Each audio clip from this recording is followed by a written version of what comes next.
Hello, students. So, after the extremely bad performance of some of you in this unit test in computer, I have decided to make some video lectures for you all so that your core concepts in Java may be clear, so that it may also help you in your final exam and next year also in 10th. And this video, I hope, will be beneficial for you to understand the basic concept of Java programming and also how the scanner class in Java works. So let's start.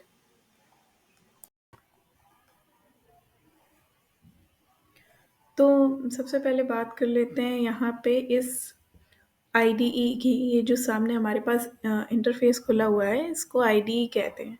IDE वो होती है जिसमें हम अपना code, अपना programme लिखते हैं। जैसे आप ब्लूजे जानते हैं, वैसे ही ये भी एक आईडीई है और इसको वीएस कोड कहते हैं। और इसमें हम उसी तरीके से अपना कोड लिखते हैं जैसे हम ब्लूजे पे लिखते हैं, बट ये उससे थोड़ी सी एडवांस है। एंड नेक्स्ट चीज़, ये पैकेज क्या है, इसको देख के अभी बिल्कुल भी कंफ्यूज होने की ज़रूरत नहीं है। पैकेज असल में वो होता है जिसमें हमारी फाइल रखी होती है। It's like a folder.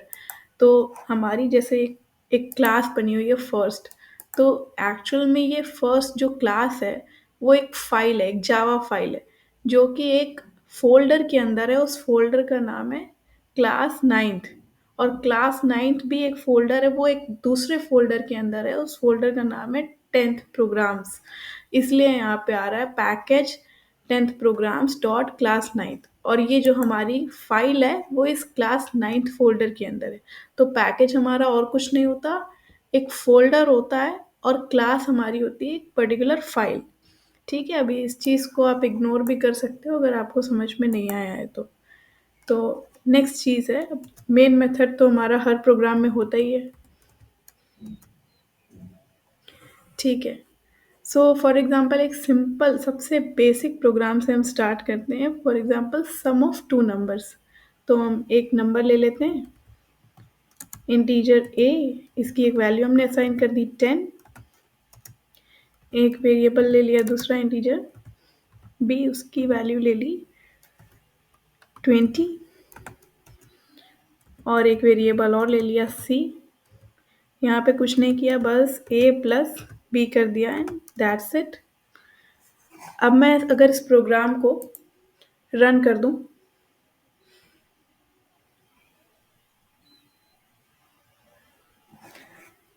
Output में देखो कुछ नहीं आया। कुछ नहीं आया क्योंकि हमारे इस प्रोग्राम में प्रिंट स्टेटमेंट नहीं है, और वो प्रिंट स्टेटमेंट जब तक हम अपने प्रोग्राम में नहीं लगाएंगे कुछ भी प्रिंट नहीं होगा। और प्रिंट स्टेटमेंट होता क्या है, system dot out dot print L N. तो वो लगा लेते हैं, आ गया। अच्छा, इस आईडी की, इस वीएस कोड की खास बात यही है कि आपको एक एक चीज़ लिखनी नहीं पड़ती। आप शॉर्ट फॉर्म में कुछ भी लिखो तो वो अपने आप लिख के आ जाता है। बट इट डजेंट मैटर क्योंकि आपके पास तो अभी ब्लूजे हैं, वहाँ पे आपको सब कुछ टाइप करना पड़ता है। सो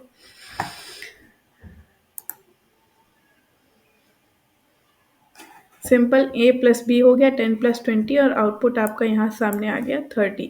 ठीक है, अब 30 डायरेक्टली प्रिंट हो रहा है। हम चाहते हैं कि 30 जो है एक पर्टिकुलर मैसेज के साथ प्रिंट हो, तो वो कैसे होगा, कर लेते हैं। यहाँ पे हमें ये स्ट्रिंग के कुछ ब्रैकेट लगाने पड़ेंगे, डबल कोट्स लगाने पड़ेंगे अगर हम चाहते हैं हमारा मैसेज जो है हमारे वेरिएबल की वैल्यू के साथ आए। तो मैंने फॉर एग्जांपल मैसेज में कुछ भी लिख लिया, जैसे लिख लिया the sum of two number is plus C. अब प्लस सी लिखा, आउटपुट में आ गया the sum of two number is 30।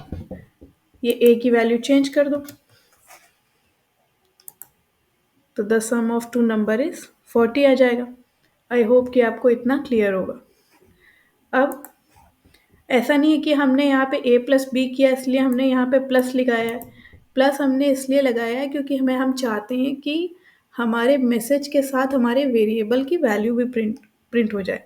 अगर मैं यहाँ पे फॉर एग्जांपल मुझे प्लस नहीं करना है, मुझे यहाँ पे इनटू करना है, तो सिमिलरली द सम ऑफ, यहाँ पे लिख देते हैं the multiplication of, multiplication multiplication of two number is plus c। ऐसा नहीं कि अब यहाँ पे प्लस लगा के इंटू कर दिया, क्योंकि वो फिर सिंटैक्स एरर, ये जो रेड लाइन शो हो रही है इसका मतलब होता है, ये इंडिकेट करती है कि आपके प्रोग्राम में एरर है। तो ये चीज़ हमें हटानी पड़ेंगी एंड यहाँ पे हमें प्लस ऑपरेटर लगाना पड़ेगा। The multiplication of two number is अब 20 इंटू 20 200 हो जाएगा। Oh sorry 400, 20 into 20 400, yes. तो ये प्रोग्राम हमने क्रिएट किया the sum of two numbers का। अब जैसे हमने यहाँ पे इंटीजर्स में कुछ वैल्यू स्टोर की है, हमारे पास जावा में कई सारे डेटा टाइप्स होते हैं, जैसे कि इंट तो अभी हमने देखा ही, वैसे एक फ्लोट भी हो गया। फ्लोट क्या करता है? Float f equals to 1.2 1.3 f। ठीक है, जब भी हम फ्लोट में कोई वैल्यू स्टोर करते हैं तो हमें यहाँ पे एक f ऐड करना पड़ता है लास्ट में, अदरवाइज वो सिंटैक्स एरर शो करने लगता है। जैसे अभी मैं एफ हटा दूँ तो यहाँ पे एक नीचे रेड लाइन दिख रही है जो इंडिकेट कर रही है कि इस प्रोग्राम में एरर है। तो जब भी फ्लोट में हम कोई वैल्यू लेंगे तो हमें लास्ट में एक एफ ऐड करना पड़ता है। ठीक है, इज दैट क्लियर? अच्छा, यहाँ सी के नीचे रेड लाइन क्यों शो करने लग गई? क्योंकि हमारे प्रोग्राम में कोई वेरिएबल है ही नहीं जिसका नेम सी है। ठीक है, अब यहाँ सी हटा के मैंने अगर लिख दिया एफ, अब देखो एरर चली गई। ये मैसेज भी हम हटा देते हैं एंड डायरेक्टली एफ की वैल्यू प्रिंट कर लेते हैं, देखते हैं क्या वैल्यू आती है। जो वैल्यू है वही आएगी, 1.3, एफ नहीं आया। ओके, सिमिलरली हमारे पास होता है डबल डी इक्वल्स टू 12323.4। यहाँ डी की वैल्यू प्रिंट कर लेते हैं, इसके नीचे कर लेते हैं डी। अच्छा, यहाँ पे हम डी ऐड भी कर सकते हैं और नहीं भी कर सकते हैं। जैसे फ्लोट में हमने लास्ट में एफ ऐड किया, यहाँ पे हम डी ऐड कर भी सकते हैं, नहीं भी कर सकते। ठीक है, ऐसा नहीं है कि अगर हम नहीं लगाया है डी तो वो कोई एरर आ जाएगी, बट फ्लोट के केस में आपको एफ ऐड करना ही पड़ेगा। ठीक है, तो अब हमने एक एफ प्रिंट किया, एक डी प्रिंट किया है, तो पहले एफ की वैल्यू प्रिंट होनी चाहिए, फिर डी की वैल्यू प्रिंट होनी चाहिए। ठीक है, हो गई दोनों की वैल्यू प्रिंट। अब फ्लोट और डबल में डिफरेंस कहाँ आता है? फ्लोट और डबल में डिफरेंस आता है कि बस साइज़ का डिफरेंस होता है। फ्लोट का साइज़ होता है 4 बाइट्स एंड डबल का साइज़ होता है 8 बाइट्स। ठीक है, एक छोटा सा टॉपिक हम टाइप कास्टिंग का भी यहाँ देख लेते हैं। जैसे अब फ्लोट का तो साइज़ है 4 बाइट एंड डबल का साइज़ है 8 बाइट्स। तो मान लो हमें फ्लोट से डबल में कन्वर्जन करना है, जैसे कि फ्लोट में एक वैल्यू है 20 एंड डी इक्वल टू मैंने कर दिया एफ। तो ये सिंपली हो गया। अब मैं अगर डी की वैल्यू प्रिंट करूँगी तो डी के अंदर क्या वैल्यू होनी चाहिए? वही वैल्यू होनी चाहिए जो एफ के अंदर है, क्योंकि यहाँ हमने डी इक्वल टू एफ किया है। देख लेते हैं, 20.22 एफ करेंगे तो ज़्यादा कन्वीनियंट रहेगा।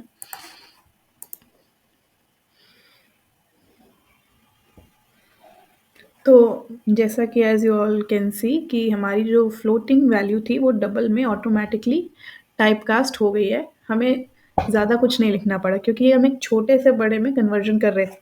ये 20.21 समथिंग समथिंग इसका आउटपुट आ गया है। जो फ्लोट की वैल्यू थी वो डबल में कन्वर्ट हो चुकी है, एक बड़ी वैल्यू में कन्वर्ट हो गई है।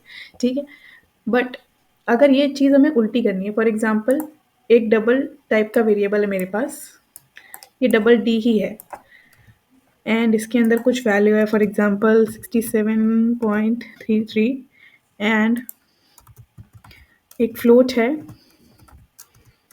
f equal to D. अब ये चीज़ करना इतना आसान नहीं है, क्योंकि हम बड़े से छोटे में कन्वर्जन कर रहे हैं एंड जब हम ये करते हैं तो इस चीज़ को कहते हैं एक्सप्लिसिट टाइप कास्टिंग। ठीक है, आप सबने पढ़ा है। और अब हमें ये करना है, तो ये हम कैसे करेंगे? यहाँ पे हमें स्मॉल ब्रैकेट्स में लिखना पड़ेगा फ्लोट। तो अब ये बड़ी वैल्यू, बड़े डेटा टाइप की वैल्यू छोटे डेटा टाइप में कन्वर्ट हो गई है। ठीक है, अब हम यहाँ पे f को प्रिंट कर लेते हैं, देखते हैं क्या आउटपुट आता है। 67.33। ठीक है, तो डबल एंड फ्लोट हमने देखा। नेक्स्ट चीज़ स्ट्रिंग देख लेते हैं, स्ट्रिंग क्या होता है।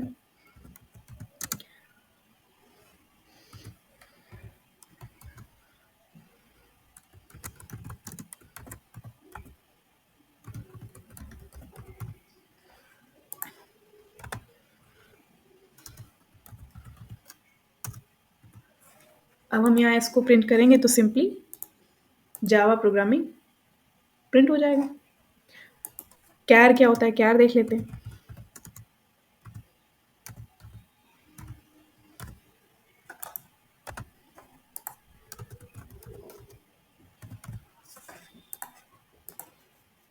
पहले एस प्रिंट होगा, फिर सी एच प्रिंट होगा। ठीक है। अच्छा, स्ट्रिंग और कैर में क्या डिफरेंस है? कैर सिर्फ एक ही कैरेक्टर को स्टोर करता है और स्ट्रिंग जो है सीक्वेंस ऑफ कैरेक्टर को स्टोर करता है, यानी कि मल्टीपल कैरेक्टर्स को स्टोर कर लेता है। अगर कैर में हम एक और वैल्यू स्टोर करने की, मल्टीपल वैल्यू स्टोर करने की अगर कोशिश करेंगे, फॉर एग्जांपल मैंने जे एंड के कर दिया, तो देखो यहाँ पे एरर का साइन वो इंडिकेट करने लग गया। तो ये चीज़ हमें हटानी पड़ेगी। ठीक है, आई होप कि आप सबको क्लियर हो रहा है। अब एक और डेटा टाइप देख लेते हैं, boolean. Boolean B equals to, देखो बूलियन में केवल दो टाइप की वैल्यू ही हम स्टोर कर सकते हैं, या तो हम ट्रू कर सकते हैं या फिर फॉल्स कर सकते हैं, इसके अलावा कुछ नहीं। ठीक है। अभी बी में ट्रू वैल्यू थी तो ट्रू प्रिंट हो गया, बी में फॉल्स होती तो फॉल्स प्रिंट हो जाता। ठीक। अच्छा, एक छोटा सा टॉपिक होता है स्काई वैल्यूज का। अच्छा, बहुत लाइट टॉपिक है। तो स्काई वैल्यूज होती क्या है? स्काई वैल्यूज का देखो, स्काई का फुल फॉर्म होता है American standard code for information interchange. And इसका मतलब ये है, देखो हमारे जितने भी कैरेक्टर्स होते हैं, A to Z, capital A to Z और small A to Z. Capital A to Z को जावा में अपर केस कहते हैं and small A to Z को जावा में लोअर केस कहते हैं। एंड जितने भी स्पेशल कैरेक्टर्स होते हैं, for example plus minus at the rate symbol and percent and etcetera, उन सब कैरेक्टर्स को एक यूनिक वैल्यू मिली हुई है। एंड उन्हीं यूनिक वैल्यूज़ को हम स्काई वैल्यूज़ कहते हैं। जैसे कि फॉर एग्जांपल, जैसे कैपिटल ए जो है उसकी स्काई वैल्यू होती है 67। ठीक है। हम जैसे फॉर एग्जांपल यहाँ पे एक वेरिएबल लेते हैं, इंट ए इक्वल टू, मैंने लिखा 67 नहीं होती, इंट ए इक्वल टू 65 होती है। कैपिटल ए की जो स्काई वैल्यू होती है वो होती है 65। ठीक है। अब यहाँ पे हम अगर ए को प्रिंट करें तो 65 ही प्रिंट होगा। ठीक है। बट अगर इस इंटीजर को मुझे कन्वर्ट करना है कैरेक्टर में, तो फिर वही टाइप कास्टिंग का बात आ गई। ठीक है। अब इंटीजर का जो साइज है वो होता है क्या है, वो क्या होता है 4 बाइट, एंड कैरेक्टर का साइज होता है 2 बाइट। तो बड़े से छोटे में कन्वर्जन हो रहा है, तो कौन सी टाइप की टाइप कास्टिंग होगी? एक्सप्लिसिट। ठीक है, क्योंकि बड़े से छोटे में कन्वर्जन हो रहा है। तो एक कैरेक्टर ले लेते हैं, कैर C H equal to A. अब डायरेक्टली तो लिख नहीं सकते क्योंकि बड़े से छोटे में कन्वर्जन हो रहा है, तो यहाँ पे स्मॉल ब्रैकेट्स में मुझे लगाना पड़ेगा कैर। ठीक है, कन्वर्ट हो गया, इंटीजर से कैरेक्टर में कन्वर्ट हो गया। अब यहाँ पे ए की जगह अगर मैं, देखो पहले ए प्रिंट कर लेते हैं ताकि तुम लोगों को कोई कंफ्यूजन ना रहे, एंड फिर प्रिंट कर लेते हैं सी एच। तो पहले तो ए में जो वैल्यू है 65 वही प्रिंट होगी, और फिर देखते हैं सी एच में। सी एच में देखो हो क्या रहा है, जो ए में वैल्यू थी वो कन्वर्ट हो गई किसमें? कैरेक्टर में। अब कैरेक्टर में 65 कन्वर्ट हो गया, तो कन्वर्ट हो गया हुआ क्या, जो अब 65 किसकी वैल्यू थी? कैपिटल ए की स्काई वैल्यू थी, तो कैपिटल ए वो बन जाएगा, जो हमारा सी एच है वो हमारा बन जाएगा कैपिटल ए। ठीक है। तो पहला आउटपुट हमारा आना चाहिए जो ए में वैल्यू 65, और दूसरा आउटपुट हमारा आएगा कैपिटल ए। ठीक, 65 और कैपिटल ए। ठीक है। सिमिलरली कैपिटल बी की स्काई वैल्यू होती है 66, तो यहाँ पे बी प्रिंट हो जाएगा 66, और बी। कैपिटल सी की स्काई वैल्यू होती है 67, तो यहाँ प्रिंट हो जाएगा 67। तो अप टू ऐसे ही 67, 68, 69 ऐसे अप टू जेड करके देखोगे तो कैपिटल जेड की जो तुम्हारी स्काई वैल्यू आएगी वो आएगी 90। ठीक है। तो यहाँ पे अगर मैं कर दूँ इसे 90, तो यहाँ पे 90 प्रिंट होगा, फिर कैपिटल जेड प्रिंट हो जाएगा। ठीक है, समझ में आ रहा है? ओके। तो इसी तरीके से देखो, कैपिटल ए से लेके जेड, मतलब कैपिटल ए की स्काई वैल्यू हो गई 65 और कैपिटल जेड की हो गई 90, और बीच में जो भी रेंज है उसमें B A B C D ऐसे ऐसे आपके कैरेक्टर्स हैं, यही होती है स्काई वैल्यूज। अब स्मॉल ए की जो स्काई वैल्यू होती है वो होती है 97। तो पहले तो 97 प्रिंट होना चाहिए, फिर स्मॉल ए प्रिंट होना चाहिए। हो रहा है? स्मॉल ए है ये। अगर मैं इसे 98 कर दूँ तो स्मॉल बी की, ये होती है स्मॉल बी की स्काई वैल्यू। ठीक है। अप टू 122, यानी कि लास्ट लास्ट कैरेक्टर क्या होगा? Z, small Z. ठीक है, आई होप कि आपको इतना समझ में आ रहा है। ये सारी वैल्यूज़ आपको याद नहीं करनी है, बस दिमाग में रखनी है कि कैपिटल ए की जो स्काई वैल्यू है वो 65 से स्टार्ट होती है और जाती है 90 तक, और स्मॉल ए की जो स्काई वैल्यू है वो स्टार्ट होती है 97 से और जाती है 122 तक। अब देखो इसमें क्वेश्चन कैसे बन सकते हैं। फॉर एग्जाम्पल देखो, ये टाइप कास्टिंग देख लिया हमने, स्काई वैल्यू देख ली, ठीक है। क्वेश्चन कैसे हो सकते हैं इसमें? फॉर एग्जाम्पल मेरे पास एक इंटीजर है, इंट ए इक्वल टू नहीं, मेरे पास एक कैरेक्टर है, कैर सी एच इक्वल टू, अच्छा ये वेरिएबल का नाम ज़रूरी नहीं सी एच हो, आपको जो मर्जी आप वो नाम रखो, ठीक है। बस ये होना चाहिए कि जो वेरिएबल का नाम है वो कोई भी जावा का कीवर्ड नहीं होना चाहिए, जैसे वॉइड, स्टैटिक, पब्लिक या फिर क्लास, है ना। एंड जो वेरिएबल का नाम है वो किसी भी नंबर से या स्पेशल कैरेक्टर से स्टार्ट नहीं होना चाहिए, ठीक है। अभी यहाँ पे हम एक वैल्यू को स्टोर कर देते हैं। फॉर एग्जाम्पल हमने ए को स्टोर कर दिया। अब देखो, इस ए को मुझे अगर इंटीजर में कन्वर्ट करना है, for example int A equals to, मैंने लिख दिया सी एच। अभी देखो ये नॉर्मली हो गया। ये नॉर्मली क्यों हो गया? क्योंकि कैर का साइज है 2 बाइट और इंट का साइज है 4 बाइट, तो छोटे से बड़े में कन्वर्जन हुआ तो ऑटोमेटिकली हो गया, ठीक है। अब यहाँ पे मैं सिंपली अगर मैं प्रिंट कर दूँ ए को, तो क्या प्रिंट होगा? क्या प्रिंट होगा? 65, क्योंकि कैरेक्टर में ए था एंड ए जो है हमारा इंटीजर में कन्वर्ट हो गया, तो 65 प्रिंट हो जाएगा। सिमिलरली बी यहाँ पे करते तो 66 प्रिंट हो जाता, है ना। जेड करते तो 90 प्रिंट हो जाता, ठीक है। Is that clear? स्मॉल ए करते तो 97 प्रिंट हो जाता। अब एक चीज देखो, मान लो हमारा क्वेश्चन कुछ इस टाइप का है। मैंने लिखा है यहाँ पे इंट ए इक्वल टू 65, 55 कर दिया, sorry 65, and char C H equal to A. अब ये हो रही है एक्सप्लिसिट टाइप कास्टिंग, तो इसको एक्सप्लिसिटली टाइप कास्ट कर देते हैं, कैर, ठीक।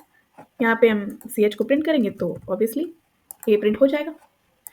बट अब मैंने यहाँ पे ए लिखा एंड प्लस कर दिया, फॉर एग्जाम्पल 2,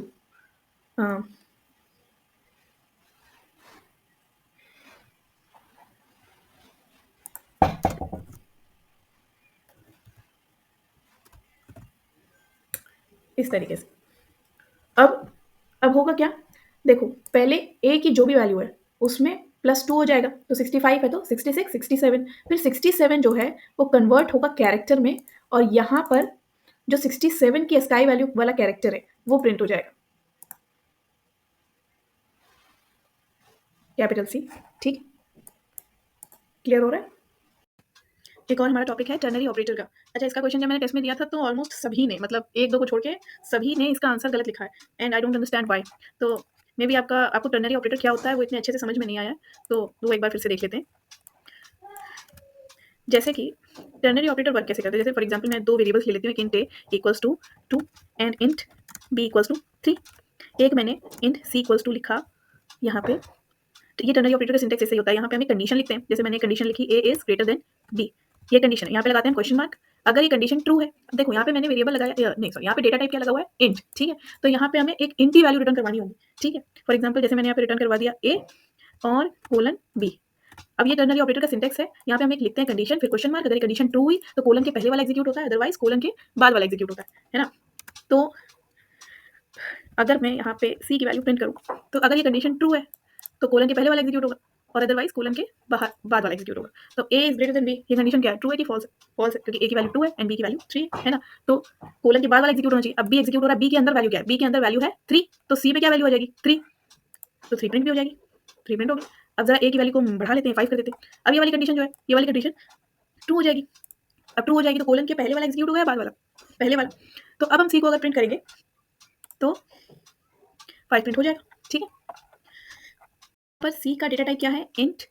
तो जब सी का डेटा टाइप इंट है और टर्नरी ऑपरेटर यहाँ लगा हुआ है, तो हम इंट यानी कि सी का जो डेटा टाइप है उसी टाइप की वैल्यूज यहाँ पे रिटर्न करवाएंगे। अब ए भी इंटीजर टाइप का है एंड बी भी इंटीजर टाइप का है, तो कोई प्रॉब्लम नहीं हो रही। बट अगर मैं यहाँ पर सी का डेटा टाइप चेंज करूँ, फॉर एग्जाम्पल इसको मैंने कर दिया स्ट्रिंग, अब देखो वो प्रॉब्लम क्रिएट करने लग गया इंस्टेंटली, क्योंकि हम रिटर्न क्या करवा रहे हैं? ए कोलन बी, ए भी इंटीजर का है और बी भी इंटीजर का है। तो यहाँ पे हमें एक स्ट्रिंग टाइप की वैल्यू ही रिटर्न करवानी पड़ेगी, चाहे वो स्ट्रिंग खाली ही क्यों ना हो। फॉर एग्जांपल यहाँ पे मैंने बस डबल कोट्स लगा के छोड़ दिया, एंड यहाँ पर भी डबल कोट्स लगा के छोड़ दिया, स्ट्रिंग वाले कोट्स लगा के छोड़ दिया, तो भी वो कोई प्रॉब्लम नहीं क्रिएट कर रहा है, क्योंकि वो उसको एज अ स्ट्रिंग ही कंसिडर कर रहा है। अब मैंने यहाँ पे कुछ भी लिख दिया, फॉर एग्जाम्पल मैंने यहाँ पे लिख दिया ए इज ग्रेटर, यहाँ लिख दिया बी इज ग्रेटर, ठीक है, कुछ भी लिख सकते हैं, बट स्ट्रिंग होना चाहिए, क्योंकि यहाँ पे डेटा टाइप है स्ट्रिंग, ठीक है।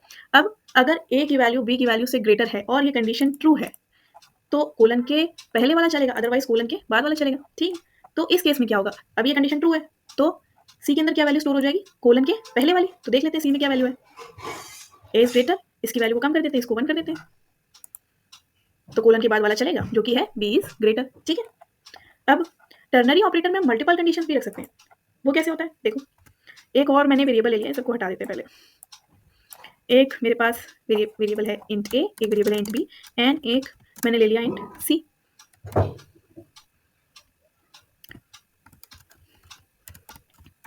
ठीक है, अब हम पता करना है इन तीनों में से सबसे बड़ा, ए की वैल्यू सबसे बड़ी है, बी की वैल्यू सबसे बड़ी है, फिर सी की वैल्यू सबसे बड़ी। ऐसे तो देखने में पता चल ही रहा है कि सी की वैल्यू बड़ी है, बट प्रोग्रामिंग के थ्रू एंड टर्नरी ऑपरेटर के थ्रू ये वैल्यू को अगर हमें डिटरमाइन करना है कि ए बी एंड सी तीनों वेरिएबल में से सबसे बड़ी वैल्यू कौन सी वेरिएबल की है, तो वो कैसे कर सकते हैं। एक मैंने इंट ले लिया, फॉर एग्जाम्पल मैक्स ले लिया, ठीक है, यहाँ पे टर्नरी ऑपरेटर लगाते हैं।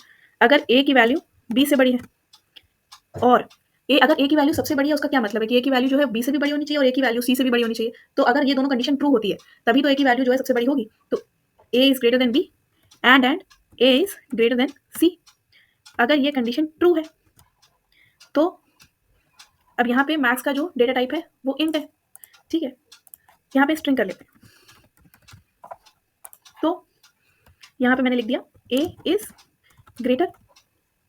अगर कंडीशन ट्रू नहीं हुई ये वाली, तो कोलन के बाद वाला एग्जीक्यूट होगा। अब बाद में हमें चेक करना है कहीं बी की वैल्यू तो ए से बड़ी नहीं है, तो वो चेक कर लेते हैं। वो कहाँ चेक करेंगे, कोलन के बाद चेक करेंगे।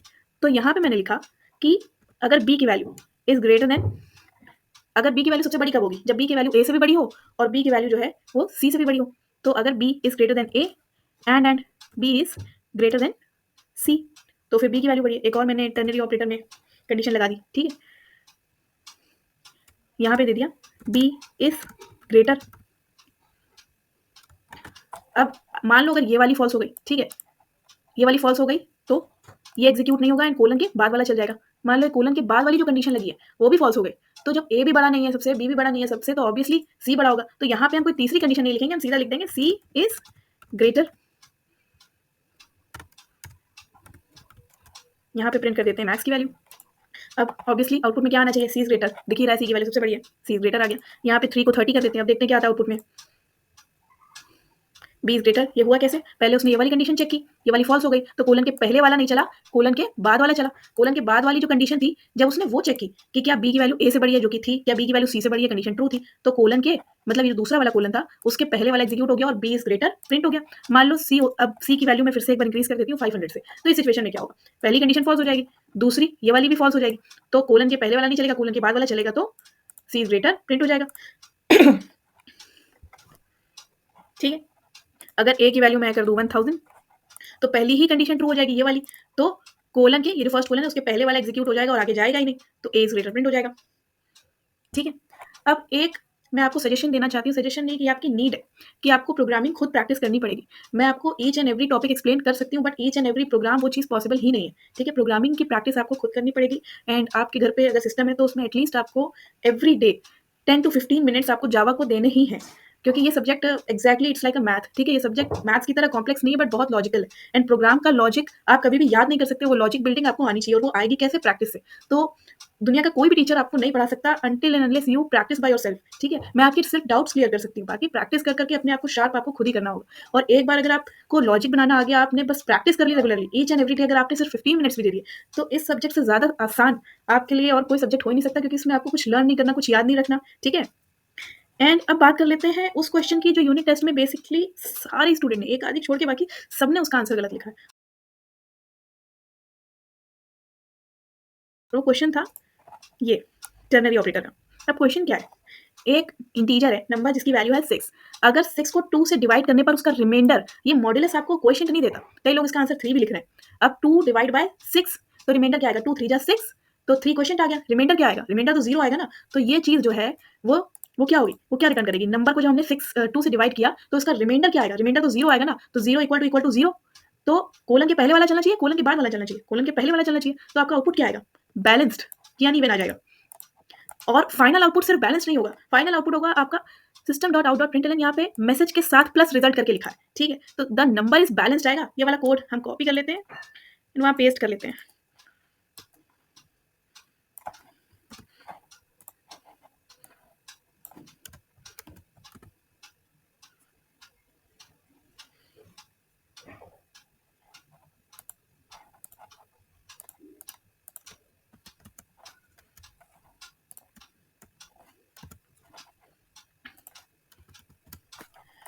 अब सबसे पहले क्या होगा, नंबर की वैल्यू 2 से डिविजिबल है या नहीं वो चेक करेगा। अगर डिविजिबल है, रिमाइंडर 0 आ रहा है, तो बैलेंस्ड यानी कोलन के पहले वाला चल जाएगा। तो रिजल्ट में क्या वैल्यू स्टोर हो जाएगी? बैलेंस्ड। और हमने डायरेक्टली रिजल्ट को तो नहीं प्रिंट किया ना, हमने एक मैसेज के साथ रिजल्ट को प्रिंट किया है, तो क्या आउटपुट आना चाहिए?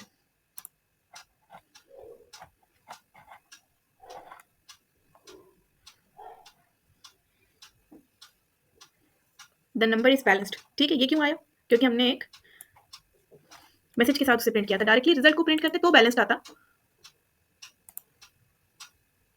बट हमने यहाँ पे क्या किया था, उसको एक मैसेज के साथ प्रिंट किया था। तो वो पूरा आपको लिखना था। जिन्होंने करेक्ट आंसर लिखा है बट सिर्फ बैलेंस लिखा है, तो उनके लिए स्पेशली कि द पूरा आउटपुट आपका आना था the number is balanced. But balance जिन्होंने लिखा है मैंने उनको भी मार्क दिया है 1, तो ठीक है, आगे से ध्यान रखना। एंड नेक्स्ट हम बात कर लेते हैं फाइनली स्कैनर क्लास की। अब स्कैनर क्लास क्या होती है? देखो, स्कैनर क्लास का मैं कई बार बता चुकी हूँ, हम यूज़ करते हैं यूज़र से क्या लेने के लिए? इनपुट लेने के लिए, ठीक है, यूज़र से वैल्यूज़ लेने के लिए। अब यूज़र से वैल्यूज़ लेने का क्या मतलब था? जैसे स्कैनर क्लास के लिए हमें एक चीज़ लिखनी पड़ती है, सबसे पहली import java dot यूटिल dot star semicolon, ठीक है। ये इसके नीचे लिखा जाएगा, पैकेज के नीचे, ठीक। पैकेज पे ध्यान मत दो, यहाँ से कोड अपना देखो, ठीक। दूसरी चीज़, स्कैनर क्लास का ऑब्जेक्ट बनाना पड़ता है। Scanner S equals to new scanner system dot in, ठीक। अब पहले क्या हो रहा था कि जैसे फॉर एग्जांपल मैं एक नंबर ले लेती हूँ, जैसे int a equal to value कुछ ले ली इसकी 10, ठीक है। यहाँ पे मैंने a प्रिंट कर दिया, तो जाहिर है कि भाई a की जो वैल्यू है वो प्रिंट हो जाएगी। बट मैं a की वैल्यू यहाँ पे नहीं देना चाहती, ठीक है। मैं चाहती हूँ कि इसकी वैल्यू जो है वो यूज़र इनपुट करे, ठीक है, इसकी वैल्यू जो है वो यूज़र एंटर करे। तो स्कैनर क्लास का एक मेथड होता है इंटीजर वैल्यू एंटर कराने के लिए, नेक्स्ट इंट, ठीक है। वो नेक्स्ट इंट डायरेक्टली नहीं लिखेंगे। स्कैनर क्लास का जो हमने ऑब्जेक्ट क्रिएट किया है उसका ये एससी जो है ये एक ऑब्जेक्ट वेरिएबल है, ठीक है। आप एससी ले लो, आप इसको कोई भी वेरिएबल, आप जैसे वेरिएबल्स क्रिएट करते हो, जैसे ए है वैसे आप ये एससी की जगह आप कुछ भी ले सकते हो उसका नाम, ठीक है, वो मैटर नहीं करता, ठीक है। उसके थ्रू ही हम नेक्स्ट आई को कॉल करेंगे, एससी डॉट नेक्स्ट आई क्यों? क्योंकि हम ए जो है हमारा वो इंटीजर टाइप का एक वेरिएबल है, ठीक है। यहाँ पे नेक्स्ट आई मैंने ले लिया। अब जब मैं इस प्रोग्राम को रन करूँगी तो क्या होगा? देखो, अभी आउटपुट में कुछ नहीं आ रहा, क्योंकि ये नेक्स्ट आईएनटी जो है वो हमसे एक वैल्यू जो है मांग रहा है, ठीक है। ए की वैल्यू हमसे वो आस्क कर रहा है, ठीक है। तो मैंने इसकी वैल्यू फॉर एग्जांपल लिख दी 40। अब जैसे ही मैं एंटर प्रेस करूँगी, यहाँ पे अगली चीज़ हम क्या कर रहे हैं, system dot out dot println में ए की वैल्यू को प्रिंट कर रहे हैं। तो जैसे ही मैंने यहाँ पे 40 लिख के एंटर किया, वो 40 को प्रिंट कर देगा अगली बार में, ठीक है। इसको और क्लियर हो जाएगा जब मैं इसको एक मैसेज के साथ प्रिंट करूँगी। मैंने यहाँ पे एक मैसेज लगा दिया, the value of A is plus A, ठीक है। तो ये पूरा प्रॉपरली मैसेज के साथ प्रिंट होगा। मैंने प्रोग्राम को रन किया, यहाँ पे मैंने लिख दिया सबसे पहले क्या कर रहा है वो, ए की वैल्यू मुझसे पूछ रहा है, मैंने ए की value they the for example 2 दे दी, ठीक है। और मैंने जैसे ही एंटर प्रेस किया, अगली चीज़ क्या होगी, मैसेज के साथ ए की वैल्यू प्रिंट कर देगा। तो the value of A is 2 print हो गया, ठीक है। आई होप कि आपको क्लियर हो रहा है। इसीलिए अब जब हम प्रोग्राम को देखो रन करते हैं ना, तो यहाँ पे ऐसा ब्लैंक ब्लैंक सा शो होने लगता है। क्यों? क्योंकि वो एक ही वैल्यू मुझसे मांग रहा है। तो यहाँ पे अक्सर क्या यूज़र को पता नहीं चलता कि भाई यहाँ ब्लैंक है, तो हमें करना क्या है यहाँ पे। तो स्कैनर क्लास का कोई भी मेथड हम यूज़ करने से पहले हम ऊपर एक मैसेज दे देते हैं यूज़र को। जैसे फॉर एग्जाम्पल मैंने system dot out dot println में मैसेज दे दिया कि enter the value of A, है ना। फिर हमने ये int A equals to SC dot next I लिखा। तो इससे क्या होता है कि जब हम अगली बार प्रोग्राम को रन करेंगे तो ये पहले लिख के आ जाएगा मेरे पास, एंटर द वैल्यू ऑफ ए, फिर उसके बाद ए की वैल्यू एंटर। तो यूज़र को पता रहेगा एटलीस्ट कि भाई ए की वैल्यू उसको एंटर करनी है, ठीक है। तो यहाँ पे मैंने वैल्यू एंटर कर दी ए की 60। अब अगली चीज़ क्या होगी, the value of A is plus A, तो जो ए की वैल्यू है वो प्रिंट हो जाएगी। ठीक है, आई होप कि आपको क्लियर हो रहा है इतना। ठीक है, अब ये तो हम यूज़र से इंटीजर वैल्यू कैसे लेंगे वो इसमें बता रहे हैं। ठीक है, अब इंटीजर वैल्यू हमने देख लिया, अब हम देखते हैं कि यूज़र से स्ट्रिंग वैल्यू कैसे लेते हैं। एक मैसेज दे देते हैं यूज़र को, फॉर एग्जांपल मैंने दिया एंटर योर नेम। अब नेम हम इंट में तो लेंगे नहीं ना, डबल में लेंगे, स्ट्रिंग में लेंगे, तो स्ट्रिंग str इक्वल टू, अब ये वैल्यू किससे लेनी है, यूज़र से लेनी है, तो स्कैनर क्लास के थ्रू ही लेंगे। स्कैनर क्लास के पास एक ऑब्जेक्ट होता है, नहीं, स्कैनर क्लास के ऑब्जेक्ट से हम एक मेथड को कॉल करेंगे, ऑब्जेक्ट वेरिएबल से नेक्स्ट लाइन। ठीक है, अब स्ट्रिंग है, जैसे इंट था तो नेक्स्ट इंट हो गया, स्ट्रिंग है तो नेक्स्ट लाइन होता है, नेक्स्ट स्ट्रिंग नहीं होता। कई लोगों ने नेक्स्ट स्ट्रिंग लिख दिया था, तो स्टूडेंट वाले प्रोग्राम में नेक्स्ट स्ट्रिंग मेथड लगा दिया था। नेक्स्ट स्ट्रिंग कुछ नहीं होता, जब स्ट्रिंग वैल्यू आपको लेनी है तो आपको नेक्स्ट लाइन मेथड का यूज़ करना पड़ेगा। ठीक है, यहाँ पे हमने क्या किया, एक मैसेज दे दिया एंटर योर नेम, यहाँ पे क्या किया, यूज़र से नेम एंटर करवा लिया।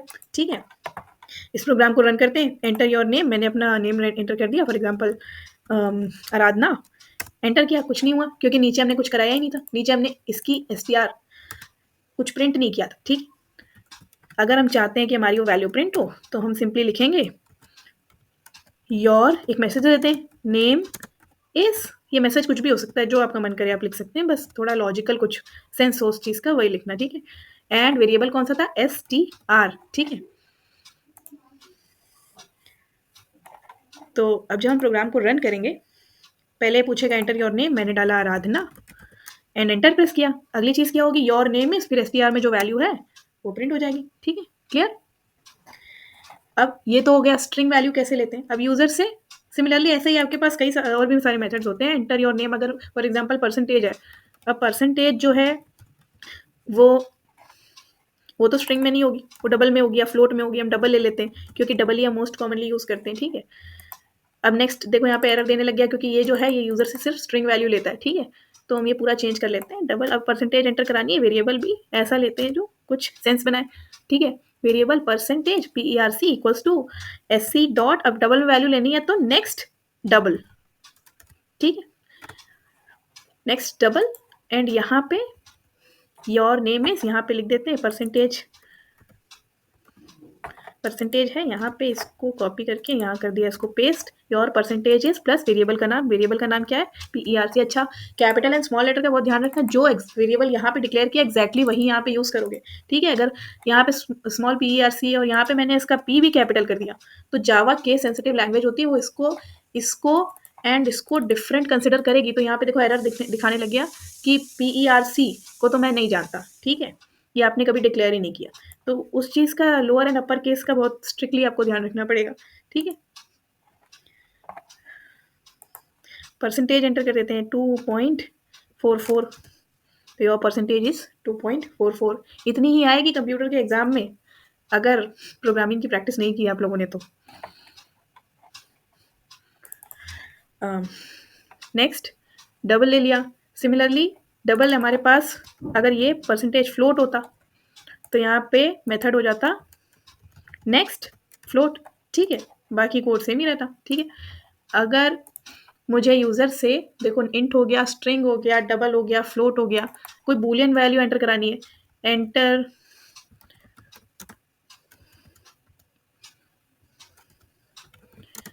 Boolean value.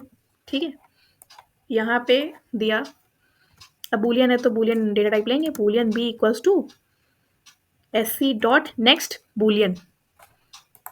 खाली एक स्ट्रिंग के केस में आपको नेक्स्ट लाइन याद करना है, बाकी सब तो वैसे ही होता है, next double, next int, next Boolean. ठीक है, बस ये नेक्स्ट जो है वो N स्मॉल होता है, B कैपिटल होता है, यहाँ पे small opening and closing bracket होते हैं। यहाँ पे B है, यहाँ पे मैसेज एक चेंज कर लेते हैं, the Boolean value is plus B।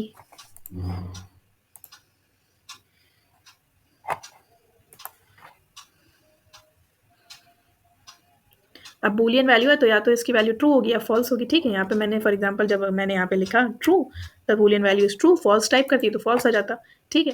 अच्छा, ट्रू एंड फॉल्स के अलावा अगर मैं कुछ और यहाँ टाइप करने की कोशिश करूँ तो क्या होगा, वो भी एक जानने वाली चीज़ है। फॉर एग्जाम्पल मैंने यहाँ पे कुछ भी टाइप कर दिया, अब मैं एंटर करूँ तो देखो इसका डेटा टाइप बी का, बी में वो वैल्यू ले रहा है यूजर से, बी में अगर यूजर ने ट्रू एंड फॉल्स के अलावा कुछ भी अगर एंटर कर दिया एंड अगर मैंने एंटर प्रेस किया, देखो यहाँ पे एक रन टाइम एरर आई है। और वो एरर क्या आई है, देखो कंपाइल टाइम सिंटेक्स एरर नहीं आई, क्योंकि हमारे सिंटेक्स में कोई गड़बड़ी नहीं थी। गड़बड़ी किस में हुई, जब हमने प्रोग्राम को रन किया, और रन किया तो एरर क्या आई, इनपुट मिसमैच इन एक्सेप्शन, है ना। वो क्यों आई, क्योंकि वो एक बूलियन वैल्यू एक्सपेक्ट कर रहा था, ट्रू या फॉल्स, बट आपने क्या, एक रैंडम सी वैल्यू, स्ट्रिंग वैल्यू आपने एंटर कर दी, तो वो उस चीज़ को क्या कहते हैं, वो बूलियन उसको एक्सेप्ट नहीं कर सकता, ठीक है। तो इसलिए उसने रन टाइम पे एक एरर थ्रो कर दी, ठीक है। Is that clear. सिमिलरली ऐसा तब भी हो सकता है कि जब आप एक इंटीजर टाइप की वैल्यू जो है नेक्स्ट इंट आपने लगाया, बट वहाँ पे आपने कुछ स्ट्रिंग एंटर कर दिया, तो उस केस में भी आपकी इनपुट मिसमैच एक्सेप्शन आ जाएगी, ठीक है। तो बेसिकली आपके यही होते हैं, string, int and double, float, Boolean, एक लास्ट कैर भी होता है। हमें कैर अगर यूजर से एंटर करवाना है, फॉर एग्जाम्पल एंटर योर, हम जेंडर कर लेते हैं, जेंडर मतलब N stands for male and F stands for female, ठीक है। एंटर योर जेंडर, यहाँ पे मैंने, अब एफ और एम है तो वो एक कैरेक्टर में भी हम उसे स्टोर कर सकते हैं, स्ट्रिंग में भी कर सकते हैं, कैरेक्टर में भी कर सकते हैं, तो कैर ही ले लेते हैं क्योंकि भी कैर का हमें स्कैनर क्लास का मेथड देखना है। तो char gender, GENDER equals to SC dot, अब देखो नेक्स्ट कैर भी कुछ नहीं होता, ठीक है। यहाँ पे हम लगाएंगे नेक्स्ट, इतना लिखा। अब देखो एरर क्यों आ रही है, क्योंकि ये जो नेक्स्ट है ये एक स्ट्रिंग, जैसे नेक्स्ट लाइन भी स्ट्रिंग के लिए होता है और नेक्स्ट भी स्ट्रिंग के लिए होता है, ठीक है। और नेक्स्ट लाइन और नेक्स्ट में क्या डिफरेंस है वो आपके नोट्स में लिखा हुआ है, तो आप वहां से पढ़ लेना, ठीक है। बाकी अगर हमें यूजर से कैरेक्टर एंटर कराना है तो हम पहले हमें इतना लिखना पड़ेगा एंड इसके आगे हम लिखेंगे डॉट, फिर लिखेंगे कैर एट, फिर लिखेंगे जीरो। जब हम इतनी लाइन लिख लेंगे तो वो एक सिंगल कैरेक्टर जो है वो इनपुट ले लेगा यूजर से। अब मैंने लिखा यहाँ पे एक मैसेज के साथ इसे लिखा, the gender is, plus variable का नाम जेंडर,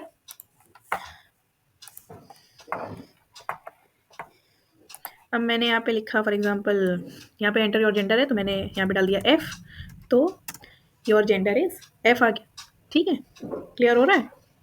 अब कैरेक्टर के लिए इतना आप याद रख सको तो याद रख लो, समझ सको तो समझ लो, बट इतना आपको लिखना ही पड़ेगा, ठीक है। कैर का याद रखना है एंड और किसका याद रखना है, स्ट्रिंग का याद रखना है, ठीक है।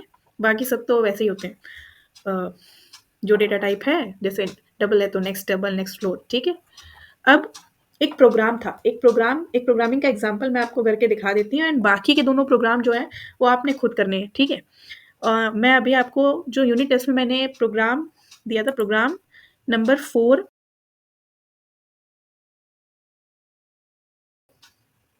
write a program that takes input from user to enter a student details including their name, class, roll number and marks in 5 subject. The program should calculate the student's total mark in percentage. Finally, display the student name, class, roll number, total marks and percentage in a structured output format. तो ये programme हमें कैसे करना है वो समझो। एक तो स्टार्टिंग से करते हैं, ठीक है। स्कैनर क्लास हमारी बनी हुई है, स्कैनर क्लास का ऑब्जेक्ट हमने क्रिएट ऑलरेडी कर रखा है। तो सबसे पहले करना क्या है, यहाँ पे क्या लिखा है, write a program that takes input from user to enter students detail including their name. तो स्टूडेंट का नेम इनपुट कराना है, तो सबसे पहले हमने एक मैसेज दे दिया,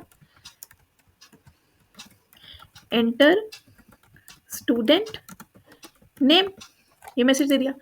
अब कई बच्चों ने क्या किया था, खाली मैसेज दे के बस पूरा प्रोग्राम लिखा ही नहीं है, मैसेज ही मैसेज दे दिया, enter student name, class and this and that, and बस प्रोग्राम को खत्म कर दिया वहीं। अब उस पर क्या मैं मार्क्स देती, अब मैसेज दिया है, डायरेक्टली अगर मैं इतना रन कर दूँ तो क्या प्रोग्राम क्या चलेगा, बस एंटर स्टूडेंट नेम प्रिंट होके बस खत्म हो जाएगा। वो स्टूडेंट का नेम यूजर से थोड़ी इनपुट लेगा, जब तक आप इनपुट कराएंगे नहीं, उसको किसी वेरिएबल में स्टोर नहीं करेंगे, ठीक है।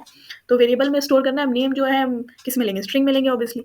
तो string name equal to SC dot, अब स्ट्रिंग के लिए कौन सा मेथड होता था, नेक्स्ट लाइन होता था, नेक्स्ट लाइन, ठीक है। अगली चीज हमने क्या लेनी है यूजर से, नेम ले लिया, क्लास लेना उसका, तो लिखा एंटर स्टूडेंट क्लास। अब ये क्लास आपका स्ट्रिंग में भी आप ले सकते हैं, इंट में भी ले सकते हैं। बट शर्त ये है कि अब जैसे आपका क्लास जैसे फॉर एग्जांपल 9th है, तो आप इंट में अगर ले रहे हैं तो आपको क्या एंटर करना पड़ेगा? आपको 9 एंटर करना पड़ेगा, आप 9th नहीं एंटर कर सकते, ठीक है? क्योंकि जो उसके बाद का टीएच है, इंट उसे एक्सेप्ट नहीं करेगा, ठीक है? एंड अगर आपको पूरा लिखना है 9th ए या 9th बी, है ना? तो उस केस में क्या होगा? अब वो वैल्यू इंटीजर तो स्टोर करेगा नहीं, वो सिर्फ 9 को स्टोर करेगा और अगर आप 9th ए या 9th बी ऐसे करके कुछ लिखते हैं, तो रन टाइम आपकी एरर आ जाएगी इनपुट मिसमैच एक्सेप्शन, ठीक है? तो अगर आपको पूरा लिखना है कि 9th ए, 9th बी ऐसे करके, तो बेहतर होगा कि आप जो क्लास हैं वो स्ट्रिंग में स्टोर कराएँ, ठीक है? तो यहाँ पे हम क्लास भी स्ट्रिंग में ही ले लेते हैं। स्ट्रिंग क्लास, अब क्लास जो है वो मैं वेरिएबल देखो नहीं ले सकती। देखो, जब मैं यहाँ पे लिखूँगी class equals to SC dot next line, अब ये यहाँ पे एरर थ्रो करने लग गया। एरर क्यों थ्रो कर रहा है? क्योंकि क्लास जो है वो जावा में एक कीवर्ड होता है, ठीक है? और कीवर्ड नाम का हम कोई भी वेरिएबल नहीं क्रिएट कर सकते। अब इससे बचा कैसे जा सकता है? तो सी को हम कैपिटल कर लें। अब ये चीज़ वो परफेक्टली वैलिड है, ठीक है? बट आप जब इसको अपने एग्जाम पेपर में लिखो तो आप कैपिटल सी करके क्लास मत लिखना, क्योंकि कैपिटल में भी एग्जामिनर को कैपिटल और लोअर सी में डिफरेंस समझ में ना आए, ठीक है? तो आप स्टूडेंट क्लास करके वेरिएबल का नाम दे सकते हैं। एक और चीज़ कि यहाँ पे वेरिएबल के नेम में कभी भी गैप नहीं होता। अगर मुझे यहाँ पे वेरिएबल का नाम जैसे लिखना है स्टूडेंट क्लास, और मैंने यहाँ पे स्पेस दे दिया, तो देखो एरर दिखाने लग गया, क्योंकि वेरिएबल के नाम में कभी भी स्पेसेस नहीं होते, आपको इसको अटैच करके ही लिखना पड़ेगा। तो यहाँ पे हम स्टूडेंट क्लास ही से रहने देते हैं, ठीक है? String student class equals to SC dot next line. तो पहले क्या हो रहा है, स्टूडेंट का नेम हम एंटर करा रहे हैं, दूसरी चीज़ एंटर करा रहे हैं क्या, स्टूडेंट का क्लास। तीसरा एक मैसेज दे देते हैं, तीसरी चीज़ क्या लेनी है, स्टूडेंट का रोल नंबर। तो एंटर स्टूडेंट रोल नंबर। यहाँ पे रोल नंबर हम किस में स्टोर कर सकते हैं? वो रोल नंबर हम इंट में स्टोर, स्ट्रिंग में तो कोई ज़रूरत नहीं है रोल नंबर स्टोर करने, रोल नंबर तो हमारे इंट में होते हैं, ठीक है? अब डबल में तो रोल नंबर आएंगे नहीं, कई बच्चों ने डबल में भी रोल नंबर स्टोर करा रखे हैं, जिसका कोई सेंस नहीं होता है एब्सोल्युटली, ठीक है? तो रोल नंबर के लिए कोई करेक्ट डेटा टाइप या तो आप लॉन्ग यूज़ करो या फिर आप इंट यूज़ करो, ठीक है? इंट एंड लॉन्ग में क्या डिफरेंस है? बस लॉन्ग का साइज जो है वो बड़ा है, इंट का साइज छोटा है, ठीक है? तो हम यहाँ पे इंट ही ले लेते हैं। Int roll number equal to SC dot, अब इंटीजर में वैल्यू लेनी है तो नेक्स्ट इंट लगाएंगे, नेक्स्ट इंट। अब नेक्स्ट हमने क्या लेना है, स्टूडेंट्स मार्क्स इन 5 सब्जेक्ट्स, ठीक है? अब ये मार्क्स आप एक एक करके भी एंटर करा सकते हैं और एक साथ भी सारे करा सकते हैं। उसका मतलब क्या है, देखो यहाँ पे लिखा मैंने, जैसे for example enter marks in subject 1, यहाँ पे लिखा फॉर एग्जांपल मार्क्स जो है वो इंट में भी स्टोर कर सकते हैं, डबल में भी कर सकते हैं, ठीक है? बट डबल में करोगे तो ज़्यादा कन्वीनियंट है, क्योंकि मार्क्स जो है वो आपके पॉइंट में भी आते हैं, डेसिमल वैल्यूज में भी आते हैं, ठीक है? तो मैंने यहाँ पे लिख दिया double m1 equals to SC dot next double, ठीक है? अब सिमिलरली ये प्रोसेस मुझे 2-4 बार और करना पड़ेगा, क्योंकि अभी 5 सब्जेक्ट्स में मार्क्स लेने हैं। सब्जेक्ट 1 का हुआ है, अब सब्जेक्ट 2 का मैं इसी को कॉपी पेस्ट कर लेती हूँ नीचे, ठीक है? एंटर मार्क्स इन सब्जेक्ट, यहाँ पे 1 की जगह मैसेज में कर देती हूँ 2, एंड यहाँ पे वेरिएबल देखो, अब यहाँ पे एरर क्यों देख रहा है, वो भी एक नोट करने वाली चीज़ है, क्योंकि ऊपर भी आपने एक वेरिएबल बना रखा है m1 के नाम से, दूसरा भी आपने वेरिएबल बना लिया m1 के नाम से, वो चीज़ वैलिड नहीं है, ठीक है? सेम नेम के मल्टीपल वेरिएबल्स आप डिक्लेयर नहीं कर सकते, ठीक है? तो m1 यहाँ पे कर दिया हमने m2, ठीक है? अभी देखो कोई एरर नहीं है, एरर सारी गायब। देखो यहाँ पे आप सोच सकते हो कि यहाँ पे नीचे येलो लाइन शो हो रही है, देखो रेड नहीं शो हो रही है, येलो लाइन शो हो रही है। तो उसको येलो का मतलब ये नहीं कि प्रोग्राम में कोई एरर है, येलो का मतलब है कि ये वेरिएबल है अभी अनयूज्ड है, इन पे हमने कोई ऑपरेशन परफॉर्म नहीं किया, ठीक है? खैर उस चीज़ को आप छोड़ो, क्योंकि वो ब्लूजे का पार्ट नहीं है और आपके सिलेबस में मेनली ब्लूजे से ही सारी प्रोग्रामिंग है, ठीक है? तो उस चीज़ पे ध्यान देने का कोई मतलब नहीं है। बस इतना जान लो कि अभी इस वक्त प्रोग्राम में कोई एरर नहीं है, क्योंकि आपको कोई रेड लाइन का इंडिकेटर नहीं दिखाई दे रहा है, ठीक? अब ये एंटर मार्क्स इन सब्जेक्ट 1, फिर m1 में मार्क्स लो, नेक्स्ट डबल करके ऐसे m2 में लो, ऐसे कर करके m5 तक लो, तो बहुत लेंदी प्रोसीजर हो जाएगा। तो हम इन सारे मार्क्स को हम एक बार में भी ले सकते हैं, ठीक है? बार-बार में मैसेज देने की ज़रूरत नहीं है, ठीक है? एक बार में कैसे लेंगे, खाली मैसेज हम एक बार दे सकते हैं, ये चीज़ तो आपको बार-बार लिखनी पड़ेगी, ठीक है? जैसे यहाँ पे एंटर मार्क्स इन सब्जेक्ट 1 की जगह मैसेज चेंज करके लिख देते हैं, enter marks in all 5 subjects, ये लिखा, एंड यहाँ पे m1 लिखा है, ये इसको 3 बार और कॉपी कर लेते हैं, m2 हो गया, m3, m4 एंड m5, ठीक है? अब क्या होगा, ये आपसे 5 सब्जेक्ट्स में मार्क्स से पहले m1 में एक वैल्यू लेगा, फिर m2 में वैल्यू लेगा, फिर m3 में वैल्यू लेगा, m4 में ले लेगा एंड m5 में ले लेगा, ठीक है? अब आपको क्या करना है, total marks and percentage calculate करवाने। कई बच्चों ने, इतने महान बच्चे, कई बच्चे क्या कर रहे हैं कि टोटल मार्क्स भी यूजर से एज अ इनपुट लेने की ट्राई कर रहे हैं, एंटर द टोटल मार्क्स। अब टोटल मार्क्स यूजर थोड़ी एंटर करेगा, वो तो आपको खुद ही कैलकुलेट कराने पड़ेंगे ना। नहीं, यहाँ पे सिस्टम डॉट आउटपुट प्रिंटर नहीं लगाना, यहाँ पे आपको क्या कराना है, टोटल मार्क्स कैलकुलेट कराना है। अब देखो सारे मार्क्स जो है वो आपके डबल में, तो टोटल मार्क्स भी डबल में ही आएंगे ऑब्वियसली। तो डबल एक वेरिएबल ले लिया, टोटल मार्क्स टी मैक्स करके ले लिया। अब इसमें टोटल मार्क्स हम कैसे कैलकुलेट करवाएंगे, M1, क्योंकि मार्क्स 1 जो है वो M1 वेरिएबल में स्टोर है, ठीक है। जो भी यूजर एंटर करेगा वो M1 में ही तो जाएगा। तो M1 plus M2 plus M3 plus M4 plus M5, ये आपके टोटल मार्क्स आ गए सारे। क्या दिक्कत थी इसमें, ठीक है। नेक्स्ट चीज क्या करानी थी, परसेंटेज कैलकुलेट करानी थी। परसेंटेज का क्या फॉर्मूला होता है, PERC equals to total marks into 100 divide by 5 subject में मार्क्स है तो डिवाइड बाय 500, ठीक है। यही करोगे। यहाँ पे मैंने कर लिया, एक स्मॉल ब्रैकेट लगा के पहले हमें क्या करना है, इंटू कराना है, total marks into 100 divide bye 500, ठीक है। अब यहाँ पे ब्रैकेट क्यों लगाया, स्मॉल ब्रैकेट, क्योंकि हम चाहते हैं पहले इंटू हो बाद में डिवाइड हो, ठीक है, क्योंकि वो बॉड मार्क्स के रूल के हिसाब से चलता है ना, ठीक है। तो टोटल मार्क्स भी कैलकुलेट हो गई, परसेंटेज भी कैलकुलेट हो गई, सारी चीज़ें तो हो गई। अब बचा क्या है, बचा ये है कि अब हमें ये सारी चीज़ें डिस्प्ले करानी है, ठीक है, इन अ प्रॉपर आउटपुट फॉर्मेट, ठीक है। अब डिस्प्ले, अभी तो ये सारी वैल्यू खाली हमने यूजर से ली है, टोटल मार्क्स कैलकुलेट कराए हैं, परसेंटेज कैलकुलेट कराई है। परसेंटेज का भी हमने डबल क्यों रखा है डेटा टाइप, क्योंकि परसेंटेज सारे मार्क्स डबल में है, जो आपकी क्या कहते हैं टोटल मार्क्स है वो भी डबल में, तो परसेंटेज भी डबल में ही आ सकती है, ठीक है। अब आपको सारी डिटेल्स आपको शो करवानी है, तो आप क्या करेंगे, डिटेल शो कराने के लिए system dot out dot print लगाना पड़ेगा। डायरेक्टली इन वैल्यूज को आप डायरेक्टली ऐसे लिख सकते हैं ना, नेम की वैल्यू प्रिंट कर देगा। अगला वेरिएबल क्या था, नेम था और क्या था, name, student class, roll number. M1 M2 को डिस्प्ले नहीं कराना, केवल टोटल मार्क्स और परसेंटेज डिस्प्ले करवानी है। तो यहाँ पे स्टूडेंट क्लास, क्या वेरिएबल था, स्टूडेंट क्लास ही तो था, स्टूडेंट क्लास और रोल नंबर और टोटल मार्क्स और परसेंटेज, ठीक है। अब क्या होगा, देखो जो भी वैल्यूज हैं वो डायरेक्टली प्रिंट हो जाएंगी, जो भी इन वेरिएबल्स में वैल्यू है, जैसे ये सब सारी लाइंस एग्जीक्यूट होंगी, जब आपका आउटपुट लास्ट में आएगा तो ये वैल्यूज सारी प्रिंट होंगी, ठीक है। तो वो वैल्यूज जो भी यूजर ने एंटर की होंगी, फिर इसमें जो वैल्यू है टोटल मैक्स में जो कैलकुलेट हुई है, जो परसेंटेज कैलकुलेट हुई है, वो एज इट इज वो पूरा आउटपुट आपको दे देगा, ठीक है। बट हम चाहते हैं प्रॉपरली एक स्ट्रक्चर्ड वे में सारी चीजें प्रिंट हो, जैसे नेम प्रिंट हुआ है तो उसके पीछे एक मैसेज लेके आना चाहिए, then your name is, your classes, ऐसे करके। तो हमें वही स्ट्रिंग के डबल कोट्स ऐड करके यहाँ पे अपना मैसेज लिखना पड़ेगा, ठीक है, योर या फिर student name is plus name. Similarly बाकी इनपुट्स के लिए भी हमें ये करना पड़ेगा, स्टूडेंट नेम की जगह यहाँ पे कर लेते हैं क्लास, यहाँ पे रोल नंबर की जगह नेम की जगह रोल नंबर, यहाँ पे टोटल मार्क्स और यहाँ पे परसेंटेज, ठीक है। आई होप कि ये प्रोग्राम आपको समझ में आया होगा। अब इसको रन करके देख लेते हैं कि इसका आउटपुट किस तरह से आएगा। इस प्रोग्राम को, यहाँ पे एक एक्स्ट्रा स्पेस है, इसको रिमूव कर देते हैं, इस प्रोग्राम को रन कर लेते हैं। Program top to bottom execute होगा, तो सबसे पहले उसने मुझसे क्या पूछा, एंटर स्टूडेंट नेम, ठीक है। इस प्रोग्राम को दोबारा रन कर लेते हैं क्योंकि पिछला आउटपुट भी सब मिक्स करके दे रहा है। एंटर स्टूडेंट नेम, सबसे पहले ये लाइन एग्जीक्यूट हुई तो नेम पूछने लगे, हमने मैं वैल्यू में एंटर कर देती हूँ, फॉर एग्जाम्पल आराधना, ठीक है। और एंटर स्टूडेंट क्लास, मैंने यहाँ पे एंटर किया 9th A एंड B, दोनों ही क्लासेस है मेरा, ठीक है, ओके। नेक्स्ट रोल नंबर मैंने कुछ एंटर कर दिया 101 and enter marks in 5 subjects, okay. Marks मैंने कुछ एंटर कर दिए, अब 100 मैंने एंटर किया एक मार्क्स। अब देखो पहले उसने M1 में मार्क्स लिया, ठीक है, फिर दोबारा M2 में मार्क्स लेने के लिए वो यहाँ पे मुझसे पूछ रहा है, ठीक है।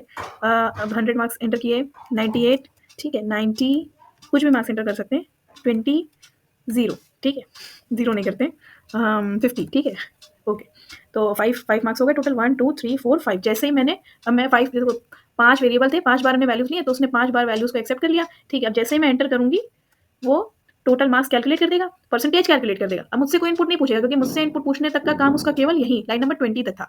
अब बाकी उसका खुद का अपना काम है कि उसको टोटल मार्क्स जो है, अब मैंने सारे वेरिएबल की वैल्यू दे दी है, अब वो उसका टोटल मार्क्स वो खुद ही कैलकुलेट कर लेगा, परसेंटेज खुद ही कैलकुलेट कर लेगा एंड बाकी ये डिटेल्स जो है as per the information I have input वो उनको प्रिंट कर देगा। ठीक है, अब जैसे ही मैं यहाँ पे एंटर प्रेस करूंगी, student name is Aradhana, student class is 9th A and B, student roll number is 101, student total marks is इतने एंड परसेंटेज इज इतनी। ठीक है, बाकी वो आप अपना मैथमेटिकल कैलकुलेशन करके इस आउटपुट को वेरीफाई भी कर सकते हैं। ठीक है, and the next thing is कि मैंने देखा है कि मोस्ट ऑफ द स्टूडेंट्स ने आंसर शीट में आउटपुट भी लिख रखा है। बेटा उसकी आपको बिल्कुल भी नीड नहीं है, there is no need to write the output and do any mathematical calculation within your test paper. ठीक है, आपको सिर्फ एंड सिर्फ प्रोग्राम लिखना होता है। हाँ, वेरिएबल डिस्क्रिप्शन टेबल भी लिखनी होती है। ठीक है, but there is no need for you to write any kind of output for any program. मैंने पीडीएफ में आपको आउटपुट इसलिए लिख के भेजे थे सो दैट यू नो कि ये प्रोग्राम जो है वो कैसे काम कर रहा है, इसका क्या आउटपुट होगा, to make you understand the concept. ठीक है, but you don't have to write down the output of any program in your paper. ठीक है, एंड और कोई भी मैथमेटिकल कैलकुलेशन नहीं करनी है, there is no need to do any calculation. ठीक है, बट आपको सिर्फ एंड सिर्फ लॉजिक लिखना है। ठीक है, ताकि कोई भी वैल्यू कोई भी नंबर हो वो उस चीज का वही करेक्ट आउटपुट दे हर केस में। ठीक है, फॉर एग्जाम्पल आप सैलरी वाला प्रोग्राम ही कंसिडर करो कि उसमें अब एम्प्लॉय की चाहे जो भी सैलरी हो वो उतने परसेंटेज ऑफ टैक्स कैलकुलेट करके, चाहे 2000 सैलरी हो, 200 हो, 20,000, वो हर केस में जो है उसका आउटपुट ठीक निकल के आना चाहिए, चाहे जो भी सैलरी वो यूजर अपनी एंटर करे। ठीक है, अब ये प्रोग्राम मैंने आपको समझा दिया है। अब नेक्स्ट प्रोग्राम आपको करना है सैलरी वाला। ठीक है, वो आपको खुद सॉल्व करना है एंड आप बेटा प्रोग्राम बनाने का ट्राई करो अपने आप से, कुछ नहीं आता है तो पूछो, बट आप you can not expect from me कि मैं केवल एंड केवल वही प्रोग्राम आपको एग्जाम में दूं जो मैंने पढ़ाए हैं। मैं आपको कंसेप्ट एक्सप्लेन कर सकती हूँ, प्रोग्रामिंग आपको खुद बेटा करनी पड़ेगी। ठीक है, I am really trying my hard my very best to make you understand all the things and इसके बाद आपका कॉल है whether you want to study और नॉट। ठीक है, okay, thank you and have a nice day.